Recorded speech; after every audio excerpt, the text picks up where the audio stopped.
Alright guys, so it's vlog number 6, build number 6. So wiring's all done, it's all sorted out. We got windows in it. It's pretty much a complete car. The bonnet still needs some latches before we could drive it. But we're down here at Pull and Spec Engines, what Mitch is calling himself nowadays, US diesel, but he's working out of here in he's got the 2-wheel drive dyno here, along with the truck dyno that they use for the big stuff. We've got the 34 down here. Russ is here, Mitch is here. We're going to tune this bad boy. We put a base map in it already. It runs. We've done a heat cycle, dropped the oil, changed the filter. Everything's topped up, checked out. So we're going to put base timing in it, get it on the dyno, see what happens. Hopefully it holds. I think last time we had it dynoed, it was braking traction about 600 horsepower. So we might need to finish it off on the hubs at Godzilla Motorsport, but we'll see how it goes. Hopefully it goes well. Dyno days are always a little bit daunting. You know, you want a good result. Sometimes something happens and ends your day and the excitement, and you told everyone you're going to the dyno, everyone's like, ah, you're going, but yeah, that's just the fun of it. Well, let's check. Alright, let's get a look at it now. It's got some windows. Mitch, settle down. Just a bit aggressive. Yeah, I had to pull it off. It for yourself. Are these Europe ones? Those they are poly Plastic performance? plastic. Yep, plastic for performance. So we got this all cut out. Now the airflow, it looks good now that the window is actually in it. These ones are from the UK. It took a long time to get here, but they're nice. They come with the black bit, just like stock. What kind of do this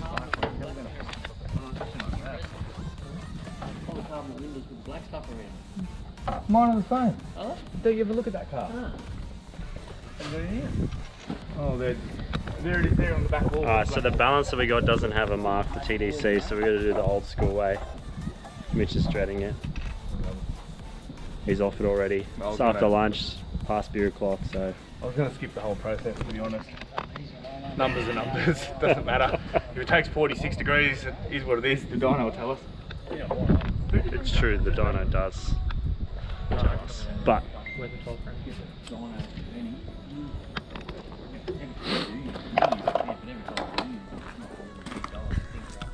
Look at that passenger seat in now. All the wiring's pretty much sorted. Missing the switch for the hazard.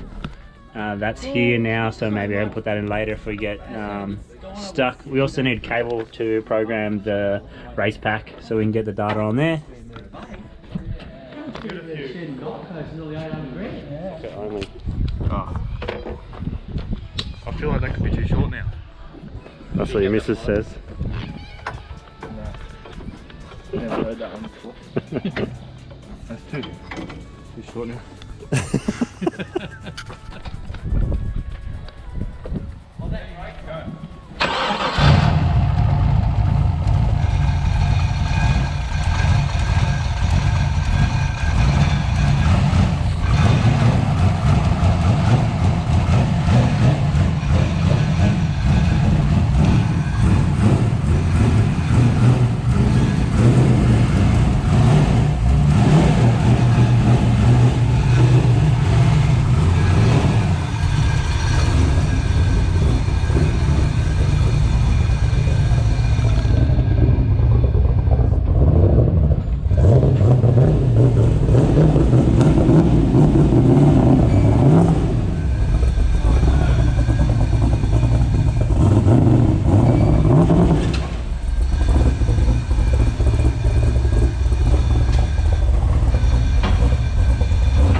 It's on, tuned, done, sorted.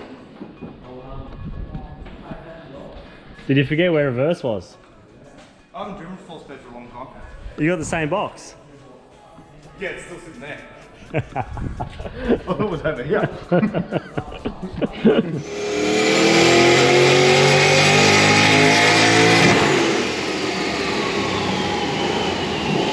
That that's with a 4-inch muffler in the extractor system to try and keep the noise down.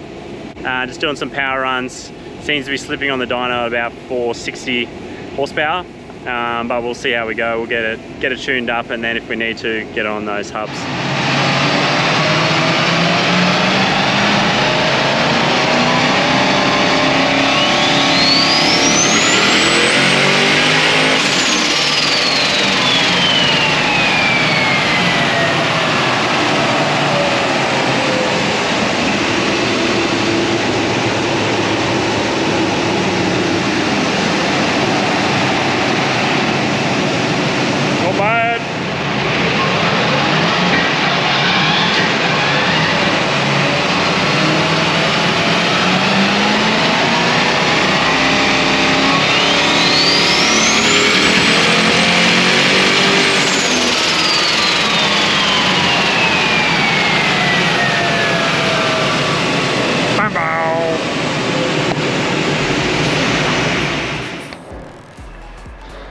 Alright guys, so we're done now on the dyno. Dyno's all finished. We got some good results. So when it was running really smooth, we got pretty easy 650 horsepower, which is where we had planned to run it.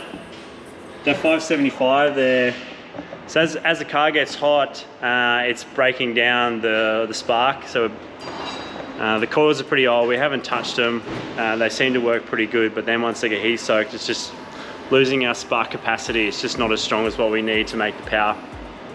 So we can call it a day because it's getting late and it's real neighbours complain about the noise, but we'll pack it up, get it back to the shop, get some new coils. We need to get the dash sorted, and then we'll probably take it to the hub dyno and just give it a real rip.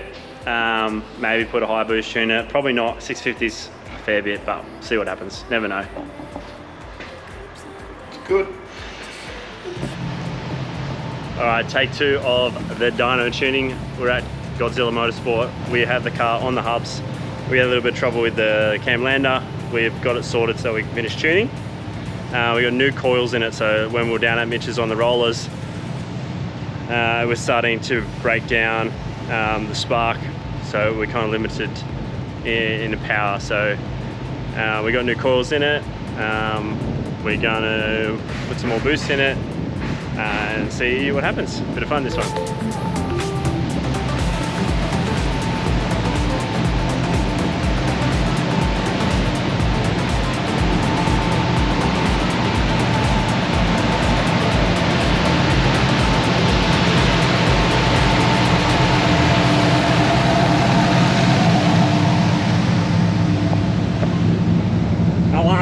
Hey mate, we're Press the buttons. Yeah, that went pretty good. We're going page down before page up just to get a good, confident idea of where we're at.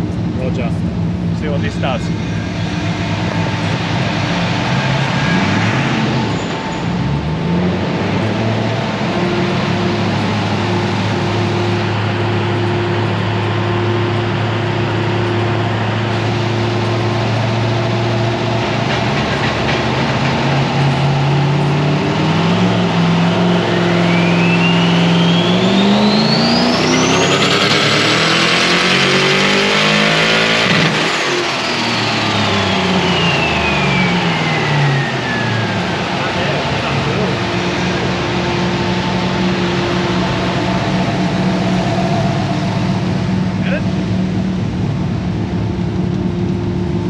Nah, it's only 0.82, that's fine. I got it zoomed right in. Oh yeah.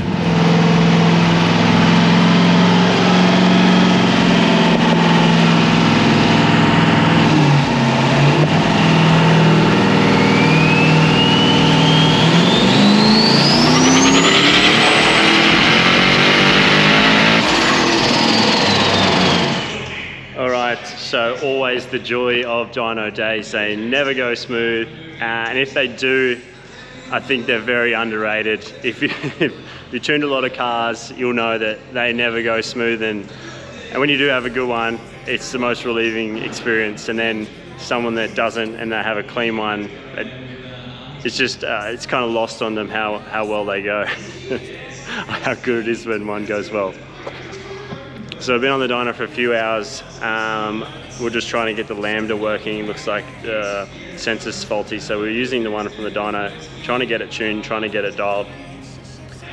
And we try and turn the boost up, and it would do one good run, and then the next run was really bad. It would break down and misfire.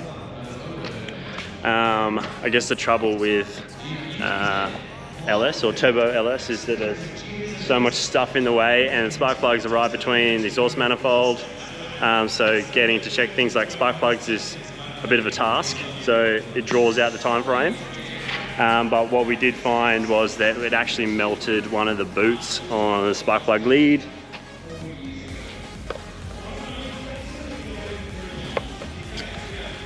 And it was at the back.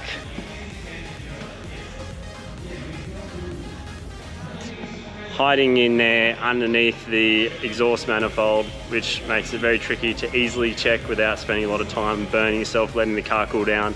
So that's all time on the dyno. It drags out, so the boys just run down to RCE to grab some new boots, hopefully rip back, put it back together, we turn the boost up, give it the moon tune as Mitch calls it, see what it makes for shits and giggles, and then we'll probably just run the 10 PSI boost pressure in it for competition, because as Luke says, it doesn't need that much power to drive the car hard. And then if we do need to turn the wick up, well, we've always got the option. So hopefully, fingers crossed guys, that we can get it sorted and get a cool result, so that we can you know, kind of show off the capabilities of the car. See how we go. Is it going? If it's count, does that mean it's going? I'll do an intro. What's up guys, and welcome to... wait. Edit that bit out, Benny. Oh, mouthful. What's up guys? Welcome to the vlog. This is your host, Paul and Spec, your co-host, loved by Russ. Yeah, what happened was that bit of stuff happened.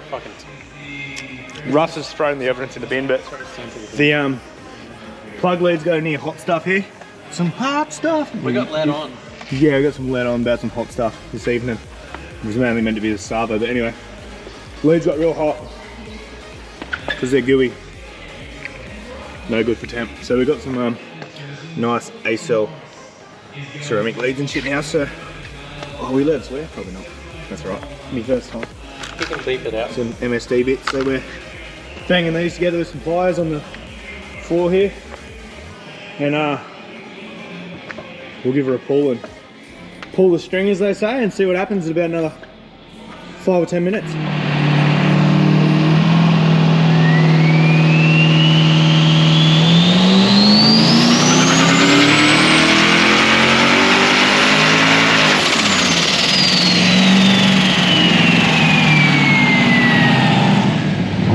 And we couldn't just leave it there with a funny looking graph, because we knew we were going to get called out on the lambda and stuff, so we're going to get one more run, maybe 2, maybe 5.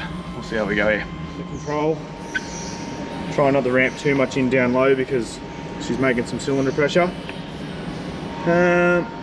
And she's over 800 at the hub. So